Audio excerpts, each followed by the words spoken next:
We got a surprise new segment for you, boys. It's True or Poo time! It's time for True or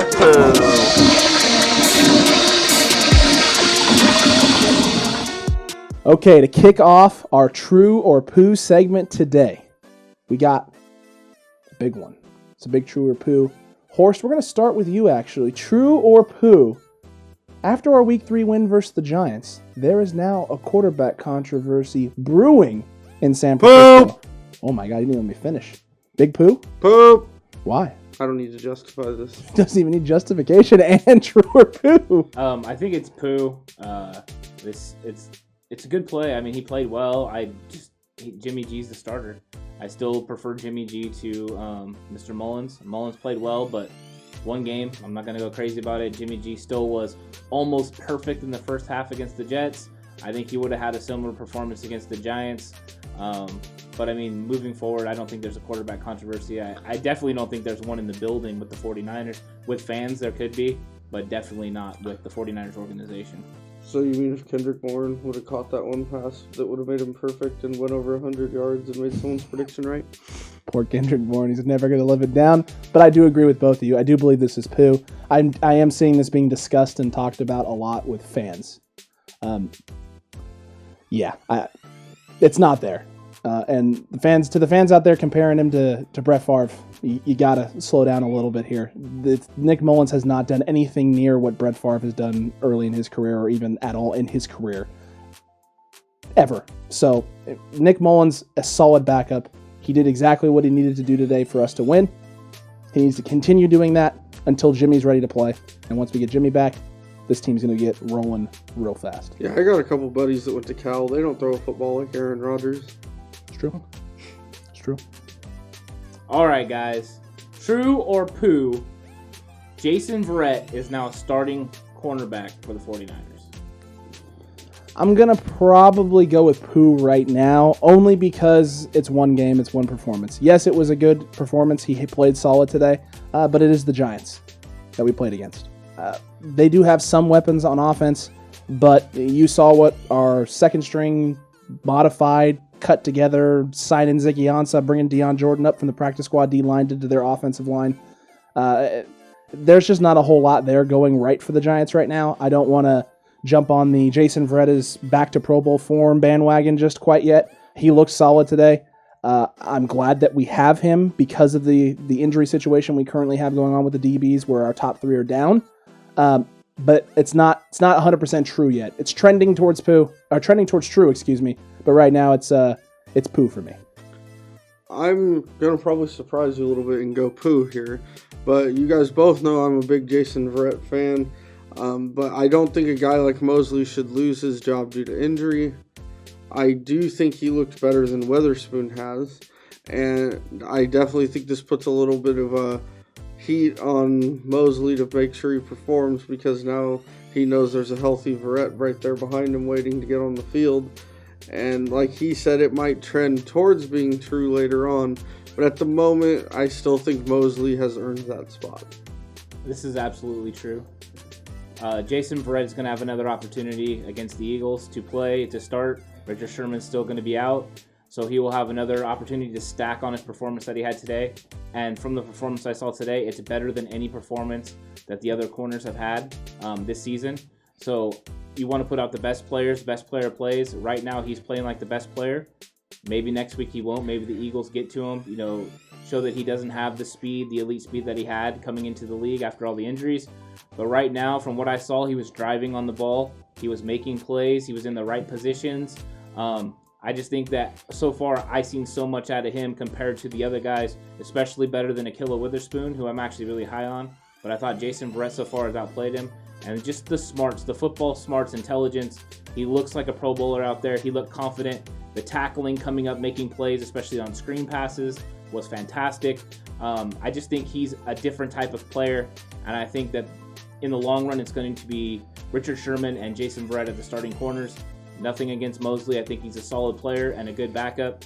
But I just think Jason Verrett's going to take this spot. Okay, I think you guys all can agree with this statement that before the season started, the 49ers were definitely considered a top 5 defensive line in the league. I think most people would put them like first or second.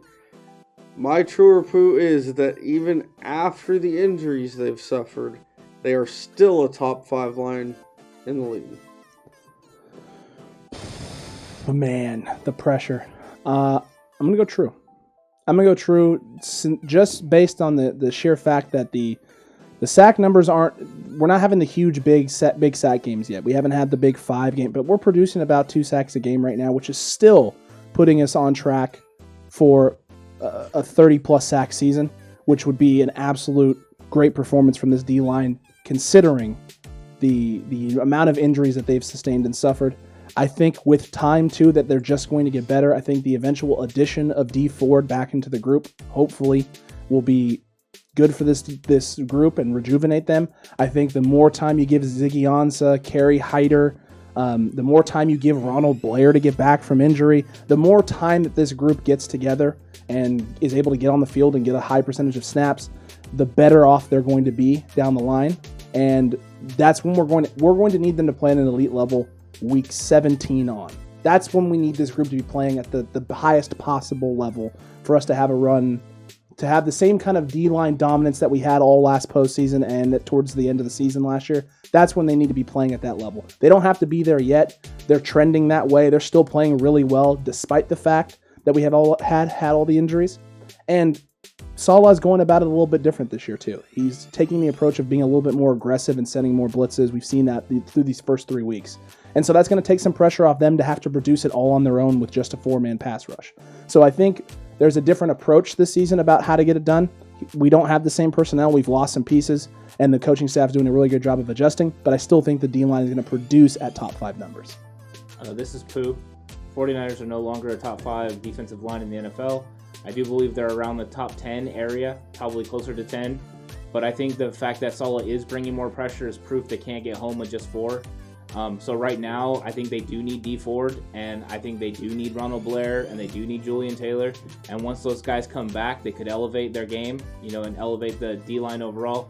But right now, they just don't have it yet. And I think that they're a solid defensive line, still good enough to make plays in the NFL. Better against the run than they were last year. I think a lot of that's the more Kinlaw, Givens, those type of guys. DJ Jones is still a big-time player against the run.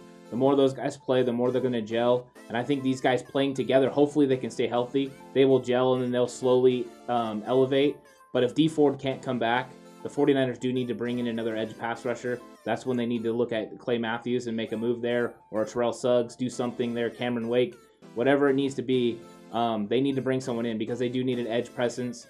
The bull rush and stuff off the outside was nice today, but overall it's going to be interesting to see where they go in the future. I just don't see the overall speed from the outside, so that would be the big thing moving forward that could make them back into a top 5 defensive line. You almost stole it out of my mouth. I was going to say they're borderline top 10 without the way they are right now. If a healthy Ford and Blair returns, then yes, they're top 5. So at the moment, it's poo. But I think if we get some healthy guys back here, it's true.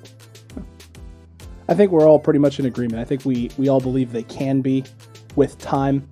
I'm more willing to give them the true now and believe they're going to get to it. You guys want them to prove it. Yeah. And that makes sense. I want them to get home with 4. And at times they do, but not as consistently as last year.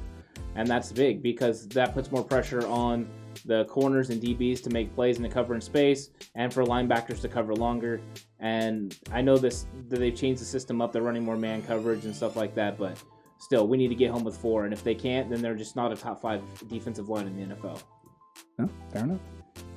Make sure you check out Friday's episode. We're going to have everything you need to know about Philly coming to Santa Clara to play the 49ers. We're going to talk about Carson Wentz. We're going to break it down. We're going to get really in-depth into their quarterback situation, plus so much more you won't want to miss. Stay tuned to 49ers Cutback channel all week. We're going to hit you with some good stuff.